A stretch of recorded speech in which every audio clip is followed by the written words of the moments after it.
Donation Counter is a brand new edition of an app on Clover Market. It enables merchants to initiate fundraisers that are tied to the purchases made by customers. The app is available on the Clover device as well as on the website. The website interacts with the customers while the version on the device helps the merchant set up the fundraiser. So let's take a look at how this works. I'm going to open the Donation Counter app, and we're going to go ahead and set up an event. So, for example, we have supporting our veterans. And let's say that the beneficiary is the Farmer Veteran Coalition. Let's say that their mission is working through a coalition of the farming and military community to provide viable and meaningful help to veterans.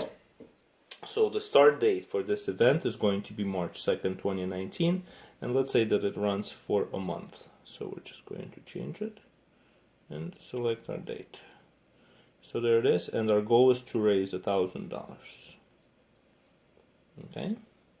Now in this particular event, we're going to use a percentage of donation.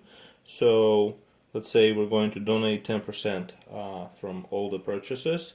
And another way to do this is to enter, for example, $10 is going to be donated for at least 50 spent.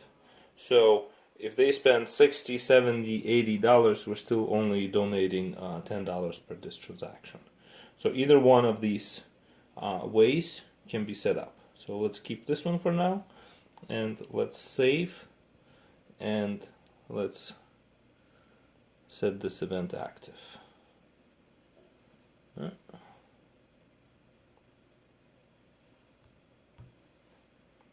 All right. And then, so we also need a link. So this is the link where this particular event will be hosted. And we basically are able to send you this link via email, so you can then open it on the device where you'll be tracking it from. So we receive an email with the link, and we open this on a browser. And so the idea is that you can have this hanging somewhere over the cash register, and as you're transacting, the number will change. And so let me demonstrate this. Alright, so I'm using my Flex here, and I'm going to process a transaction while keeping the camera on the browser, and I'm going to pay for $250, which should contribute 10% of that to our cause here. And so here I am, I've processed the transaction, and it sort of created this animated event. And so again, the idea is that you have this screen somewhere visible to the customer, and as they are purchasing, they can see how their purchase contributed to this particular event or mission, so to speak. So there you go, that's the app.